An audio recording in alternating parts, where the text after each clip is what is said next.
नमस्कार दोस्तों, कैसे हैं आप सभी। पूरे देश में नीट को लेकर तरह तरह की बातें की जा रही हैं।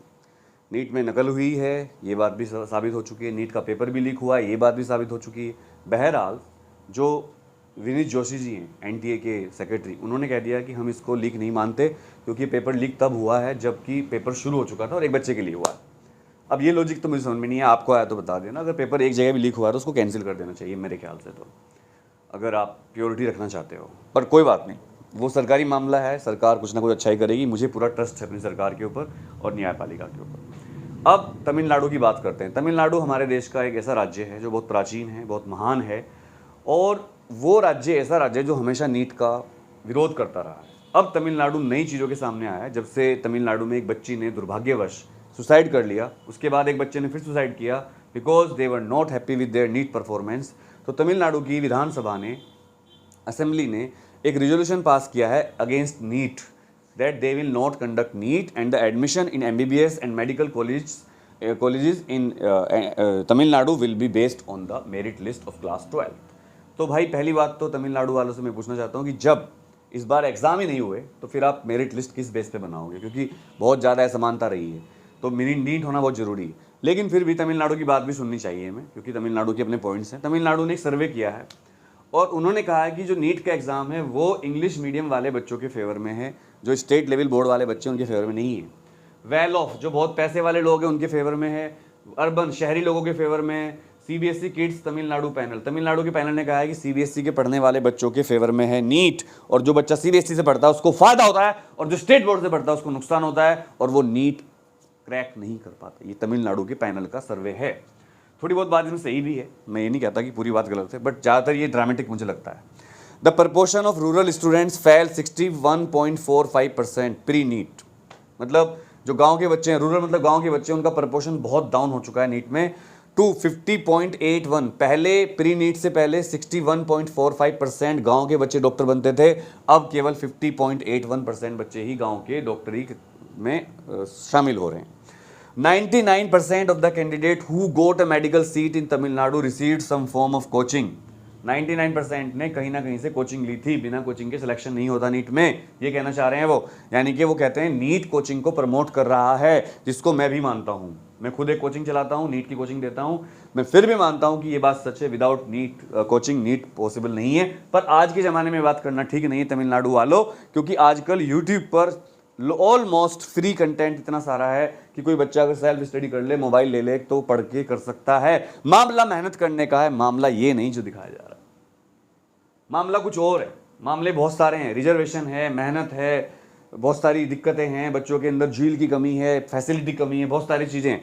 तो बजाय नीट को स्क्रैप करवाने के, मेरा ऐसा मानना है कि आप फैसिलिटी बढ़ाओ ना अपने बच्चों के लिए। आप रूरल एरिया में कोचिंग करो ना, फ्री सरकारी कोचिंग दो बच्चों को। रिजर्वेशन तो है ही पहले से गरीब बच्चों के लिए, SC ST और जनरल वालों के लिए भी, जो गरीब बच्चे हैं 10%, तो आप फ्री कोचिंग दो ना। The students who came on base of their board marks perform marginally better than those who came in through NEET। उन्होंने ये भी पाया है इस कमेटी ने, इस पैनल ने, कि जिन बच्चों ने बोर्ड के नंबर के बेस पर मेडिकल किया, MBBS किया, वो ज़्यादा अच्छे डॉक्टर बने बजाय उसके जो नीट के थ्रू आए थे। ये बात भी मेरे गले नहीं उतर रही है कि इसमें क्या अंतर है। डॉक्टर तो डॉक्टर होता है, नीट के थ्रू आएगा तो बेटर बनने के चांस होंगे, क्योंकि वो मेहनत करके ज़्यादा आता है। हालांकि बोर्ड में मेहनत लगती है, लेकिन बोर्ड में स्कोर करना इजीली होता है कंपैरेटिवली, और नीट में स्कोर करना थोड़ा सा मुश्किल होता है बच्चों। तो ये मेरे थॉट नहीं है, मैं तो अपने थॉट बोलता हूँ और मैं इस बात के लिए किसी डरता भी नहीं हूँ। मेरे थॉट देने का मुझे अधिकार है, लेकिन एज ए टीचर, चूँकि मैं किसी कास्ट, क्रीड, रिलीजन को सपोर्ट नहीं करता, मैं करता हूँ स्टूडेंट रिलीजन को सपोर्ट। तो मेरा ऐसा मानना है कि अगर रूरल एरिया में दिक्कत है, जो कि है, मैं भी गांव का रहने वाला हूं, मुझे पता है, मैं 20 किलोमीटर साइकिल चलाकर जाता था ट्यूशन पढ़ने, तो सरकार को चाहिए पूरे देश की, नॉट ओनली तमिलनाडु, कि हर गांव में आसपास 5-6 गांव छोटे छोटे, साउथ में देखा बहुत दूर दूर गांव होते हैं, हमारे यहाँ तो बहुत पॉपुलेशन कंजस्टेड है, तो यहाँ पर तो 10 गांव में एक कोचिंग, या फिर वहाँ पर 20 गांव में एक कोचिंग किसी अच्छी जगह पर खोल दें, फ्री ऑफ कॉस्ट, बुक्स बना दे दें, लाइब्रेरी, इंटरनेट सब दे दें। लेकिन नीट से क्या दुश्मनी है, इसका मामला लोगों को कुछ और लग रहा है। कुछ लोगों का मानना है कि नीट को स्क्रैप करने की तैयारी इसलिए कर रहा है तमिलनाडु, क्योंकि तमिलनाडु में जो प्राइवेट कॉलेज माफिया है मेडिकल का, वो उसको दिक्कत हो रही है। पहले वो डोनेशन लेकर मैनेजमेंट के नाम पर बहुत सारी सीट भर लेते थे, अब वो नीट के थ्रू ये कर नहीं पा रहे हैं, क्योंकि नीट के थ्रू पूरा मामला सेंट्रलाइज्ड हो गया है और एडमिशन अब सेंट्रलाइज तरीके से हो रहे हैं। इसमें इसको दिक्कत हो रही है। पॉलिटिशियन के बहुत सारे मेडिकल कॉलेज भी हैं, सबको पता है। आपको आज तक अगर ये समझ में नहीं आया कि स्कूलों के कॉलेजों के खिलाफ कार्रवाई क्यों नहीं होती, इसका एक रीजन ये भी है कि बहुत सारे स्कूल कॉलेज सरकारी पॉलिटिशियंस के हैं, उसमें सारे पार्टी के लोग हैं, मैं किसी एक पार्टी को टारगेट नहीं करूंगा। और ये कोई बुरी बात नहीं है, पॉलिटिशियन ने मेहनत करी, अपना कॉलेज खोला, वो अच्छी बात है, बट डोनेशन से एडमिशन, और ये देखो सारे सिस्टम पैरेलल चलते रहते हैं। जो पूंजीपति वर्ग है, जो पैसे वाले लोग हैं, जब उन्होंने देखा कि एक सिस्टम को तो आरक्षण मिल रहा है, रिजर्वेशन से एडमिशन हो रहा है हाफ मेरिट पर, तो उन्होंने अपने बच्चों को भेजने का तरीका क्या अपनाया? सारे बच्चे तो इतने इंटेलिजेंट नहीं होते कि मेरिट में आ जाए, सीट भी तो नहीं है, तो उन्होंने फिर पैसे का आधार बनाया। और ये प्राचीन काल से, आज से नहीं है, पैसा हमेशा ही एक पैरेलल सिस्टम बनाता है अपना बच्चों। जो समाजवाद होता है उसके पैरेलल एक पैसे का सिस्टम भी चलता है, ट्रस्ट मी। इवन जो लोग बड़े बड़े लीडर हैं समाजवाद के, या जो कम्युनिस्ट लीडर हैं जो कहते हैं कि पूंजीपति के खिलाफ हैं हम, उनके बच्चे भी बड़े बड़े कॉलेजों में पढ़ते हैं विदेशों में पैसे देकर।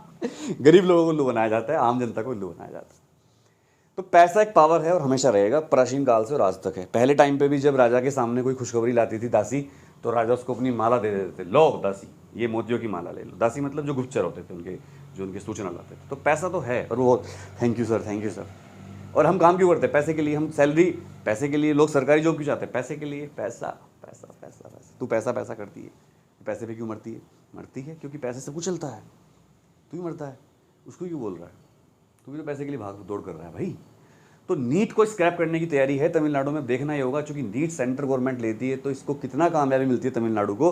मैं अपने दिल की बात आपसे कहता रहता हूँ, इस वीडियो को शेयर करना ज़्यादा से ज़्यादा। फिलहाल ये बात कहीं ना कहीं थोड़ी सच है, तमिलनाडु पैनल की पूरी बात को डिनाई नहीं करता कि गांव के बच्चों को थोड़ा नुकसान होता है। मैं भी गांव का हूं, और शहरी बच्चों को फायदा होता है, इंग्लिश मीडियम वालों को फायदा होता है। मुझे याद है, मैं यूपी बोर्ड से पढ़ा हूं, जो कि हिंदी मीडियम बोर्ड होता है। वो तो भला हो मेरे नाना जी का, स्वर्गीय नाना जी का, विद्यानंद त्यागी जी का, जिन्होंने मुझे इंग्लिश पढ़ा दी थोड़ी बहुत, और मैं इस लायक हो गया कि मैं थोड़ा पढ़ लिया, MSc कर ली मैंने, गोल्ड मेडलिस्ट बन गया मैं, और अच्छा स्टूडेंट रहा, हमेशा टॉपर रहा।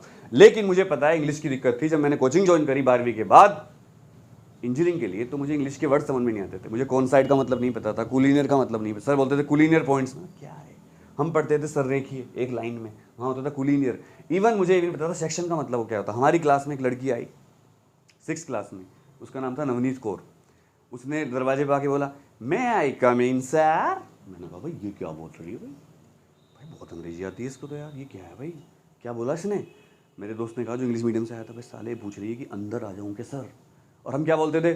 गुरुजी आ जाएं का, गुरुजी आ जाएं, ऐसे करते थे हम, गुरुजी आ जाएं का। हम ऐसे देसी आदमी थे भाई। तो यार अंग्रेजी की दिक्कत तो है, बट अंग्रेजी एक हर्डल नहीं है अगर आप सफल होना चाहते हो। इंग्लिश कोई प्रॉब्लम नहीं है, इंग्लिश रोजगार की भाषा है, हमारी भाषा नहीं है। और जब आपको अंग्रेजी बोलने पे शर्म लगे, तो सोचना अंग्रेजों को कितनी हिंदी आती है या अंग्रेजों को कितनी तमिल आती है। हमें ज़्यादा अंग्रेजी आती है, उनको इतनी हमारी भाषा नहीं आती। और हम वर्ल्ड की 3rd लार्जेस्ट बोली जाने वाली भाषाएं हिंदी, चाइनीज़, इंग्लिश और हिंदी। प्राउड फील करो अपने ऊपर। हमने जीरो दिया, हमने आर्यभट्ट दिया, हमने भास्कराचार्य दिया, हमने बहुत सारी डिस्कवरी करी जो हमारे नाम से नहीं है आज। तो नीट में क्या होता है? सरकारी मामले हैं, हम तो केवल आपको सूचना देते हैं, हमारा काम आपको सूचना देना है। और थोड़ा मैं अपना एक्सप्रेस कर देता हूँ व्यू। सरकार मुझसे कभी पूछेगी फ्यूचर में तो बताऊँगा, ठीक है? तब तक आप शेयर कर दीजिए इसको, हर घर तक ये वीडियो पहुँचनी चाहिए। तुम्हें कसम है मेरी, तुम्हारे लिए काम करता हूँ। Love you all.